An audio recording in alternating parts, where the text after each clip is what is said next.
22 जनवरी से शुरू होने वाला हफ्ता आपके लिए बहुत अहम होगा।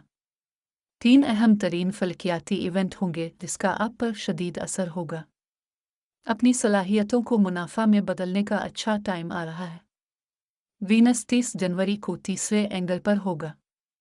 साथ ही साथ मरकरी और मरीख भी तीसरे एंगल पर होगा। इस पोजीशन की वजह से आप अपनी शख्सियत में निखार देखेंगे। नए आइडियाज़ और सोच डेवलप होगी। इसी पोजीशन की वजह से आपकी कम्युनिकेशन में जादुई तब्दीलियां होंगी। टीम वर्क, तालीमी सरगर्मियां, कारोबार शानदार होगा। स्टॉक एक्सचेंज और स्टेट एजेंसी से ताल्लुक़ रखने वाले अक़रबी अफराद अच्छा फ़ायदा हासिल करेंगे। वीनस तीसरे एंगल पर होगा, इसके फ़ायदे शानदार होंगे। घरेलू ज़िंदगी की गलत फहमियाँ दूर होंगी। अब तक जो गैर शादीशुदा अफराद हैं, चाहे वो कुंवारे हों या तलाक याफ्ता हो, उनकी शादियां होंगी। 27 जनवरी को यूरेनस डायरेक्ट होगा, पछतावे का खात्मा होगा। तबीयत में ताजगी होगी। सूरज आपके लिए चौथे एंगल पर है, हर सितारा आपको फेवर कर रहा है।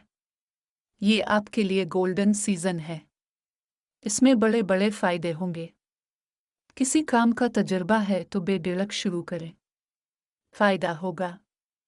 मर्जी की नौकरी मिलेगी, नुकसान की भरपाई होगी। बैरून मुल्क जाना चाहते हैं तो इसमें कामयाबी होगी। हर लिहाज से ये वक्त शानदार है, इससे ज़रूर फ़ायदा होगा। ओपल पहन सकते हैं, कोई मुश्किल हो तो सूरज शम्स ज़रूर पड़े।